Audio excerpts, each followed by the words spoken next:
And what's next for the Phoenix Suns? Just lost in the NBA Finals, first Finals appearance since the 90s. Chris Paul making his first Finals run, Devin Booker, and really the rest of this team other than Jay Crowder making like their first postseason run. And Torrey Craig, so he's a vet. But what's next for the Suns? 2 games short. They were up 2-0 in this series and lost 4 games in a row. So what's next for this team? I mean, I'm here to talk about it. I'm here to just say what I think the Suns can do to maybe, get back to the finals next year, because very good team, but they do have some missing pieces, I believe. Obviously they didn't win it all. They do got some things that did hinder them. So this is the What's Next series where I'm just going to talk about I was going to do all 30, but I think I'm going to just do the teams that were in the play-in last season, at least. 20 teams that, I'm going to deliver to y'all what I think they should do this offseason to get themselves, better, to improve their team, because that's the goal of every team that wants to contend. They want to get better, from the previous season. Even the Milwaukee Bucks will talk about what they can do to even, get back to the championship and repeat next season. So the What's Next series, Reek Knows Hoops. Welcome back to the channel. Welcome if you're new. We talk about NBA basketball here, so if you love hoops, this is the place for you.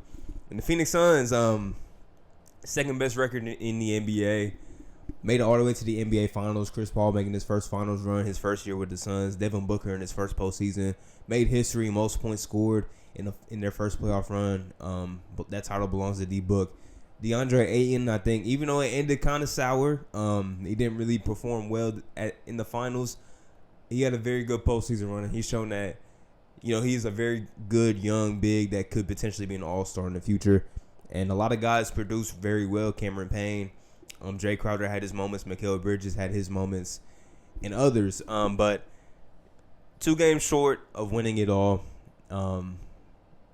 Definitely hurts to see Chris Paul get that far and not be able to win it all. But I mean, that's the first domino that has to fall for the Suns. The first domino is Chris Paul gonna take his option? Is he gonna opt out? Is he gonna resign? What's Chris Paul gonna do? And I think he has a $40 million option or something around that. He's making a lot of money at the tail end of this contract. But that's the first domino that has to fall for the Suns, because I think the Suns team would have still been a good team without Chris Paul. If they would have had another point guard in there, if they kept Ricky Rubio or, maybe signed somebody in free agency last season, I think they still would have been a very good team because the foundation was built. But they're not making a finals run without Chris Paul. Chris Paul was the veteran leader. He helped this team out a lot. In the times where the Suns were reeling offensively, Chris Paul would stop the bleeding, take over some games. He had big games, like the game against the Clippers, Game 6. He dropped 41 points in a closeout game. But that's the first domino that has to fall for the Suns. Is Chris Paul going to be back? You're going to hear the Laker reports. You already know that. And I'm sure a lot of teams are going to think that if we get Chris Paul, we can beat the Phoenix Suns. We're a Chris Paul away from making a deep run.Maybe the Knicks are thinking that. Maybe the Bulls are like, man, if we just get Chris Paul, that's all. Like, we're going to be a very good team next season. And a lot of teams are going to be thinking that. I can assure you that much. But I don't know if I could. It's hard to tell right now. It's hard to tell if I could see Chris Paul just leaving the team that he was there for one season and made a finals run. And it felt like this team just has such good cohesion, and even though it didn't end the way that they wanted it to, still the camaraderie of this team was there. And I don't know if I can see him just leaving that situation. It's hard to tell, but I mean, if he does leave, there's options on the market to try and replace. You're gonna need that veteran leadership. If you still want to be a very good, competitive, contending team, which is what the Suns want to do. You don't just want to be a contender for 1 year and then give it all up. There's options if Chris Paul does opt out. Kyle Lowry is on the market. Mike Conley's on the market. Those are 2 of the vet point guards that, could come in and, maybe not be exactly what Chris Paul is, but you never know, because that's how good the Suns team is. And there's also guys like Spencer Dinwiddie who's coming off an injury. There's a lot of guys that, the Suns can bring in. If you want to go young, Lonzo Ball, you can throw some money at him. There's options if Chris Paul decides to leave. But if he stays, That's good too. Depending, maybe he signs a 1+1. You never know. You never know. Maybe a 3-year deal for some longevity. That's the first domino, though. That's what the Suns fans, organization, players, that's what they're waiting to see happen. But what really killed the Suns team, I would say, in the finals, is just lack of big man depth. Dario Saric was playing the 5 for them off the bench most of the season. It wasn't as effective in the playoffs, but it was good to have somebody that you can still put in and they can give you a few decent minutes. When he went down in game 1, they didn't have that. Frank Kaminsky played well in game 6, but he didn't really touch the floor after, I think, game 2 until that game 6. So I think added big man depth is key for this team. And, maybe the guy they drafted last season, top 10, Jalen Smith, maybe he develops into being that guy. But is he going to be that guy next season? You don't know.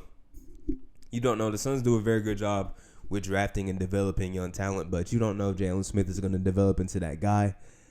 So maybe you take a flyer on a big man on the free agent market, but guys are going to be demanding a decent amount of money, like Nerlens Noel will probably be demanding a decent amount of money.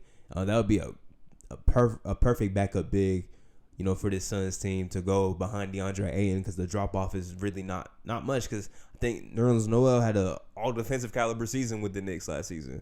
If you want to spend a little more, maybe Rashawn Holmes is there, but he's probably going to demand a lot more money than what the Suns would be willing to offer. Daniel Tice is on the market, a little undersized, but he still plays kind of big, and he can provide some very good backup minutes as well. There's some options for the Suns. You could always go via the draft. You can always maybe make a trade or something, but there's going to be some options. So we'll see what the Suns, how they address that backup big position, because I think that's something that they were really lacking. And then next is Campaign. Campaign might have went out and made himself a lot of money. Went out and made himself a lot of money. He played really well in this postseason. At times he was great. He was exactly what the Suns needed off that bench. And maybe a team is willing to throw a little bit of money at Campaign, and are the Suns gonna be willing to pay that much to bring him back? I don't know. So they might be in the market for a backup point guard as well. They might be in that market too. And there's guys. The name I've seen that I think would be the best is T.J. McConnell. I think that is a prototypical backup point guard. I think he would fit in just very nicely off that Suns bench. I think he fits the mentality of this team, and I think that would be a very good move. I mean, there's definitely gonna be other guys on the market, but I think that makes the most sense. Maybe you could pry Spencer Dinwiddie away from re-signing with the Nets. There's definitely options for sure. There's options, but it all starts with Chris Paul. It all starts with CP3. Because if he leaves, then maybe you don't try and go all in with some of those guys like I mentioned, because it's going to be the mentality of this team, the front office. James Jones, is he going to think, well, without Chris Paul, do we still consider ourselves a team that can make a deep playoff run? And that's a question that they have to ask themselves, because honestly, I don't know, but Chris Paul was a big part of this team, but there was also a lot of other components. Devin Booker played amazingly. Ayton was great. Monty Williams coaches ass off. And a lot of guys stepped up too, and they're pretty much gonna have most of the same core back for sure. It's just, what does Chris Paul do? What does Chris Paul do with his future? Because you're gonna hear, like I mentioned, the Laker rumors, and I've already seen a lot of that. A day after the finals, there's already rumors about the Lakers trying to get Chris Paul, and him and LeBron are best friends. So there's gonna be that talk for sure. But for the Suns' sake, if Chris Paul does leave, there's still options. I would say that much. There's still options, and with what you built this year, a lot of guys are gonna be willing to come to you maybe for a little less money, because they see that this organization has gotten the most out of some players, and they see the team chemistry that they had. They see the environment, and they'll be like, yeah, I would play there for maybe a little less money. I'll play there. You know, maybe a vet. You know, I'll play there. You know, you got a young guy in Devin Booker who can carry the offensive load, and then I'll just come in and fill in the gaps. Like I think if you do lose Chris Paul, I think Kyle Lowry would be prototypical for this team. I really do. I think that would be a perfect fit if Chris Paul does decide to leave. And he has that championship experience. He has championship DNA. I think that would be a perfect fit. But he's somebody that a lot of teams are going to want as well. So the Suns off season, 2 games away from the NBA, from being NBA champions. Now they're trying to, figure out, what their team is going to look like next season.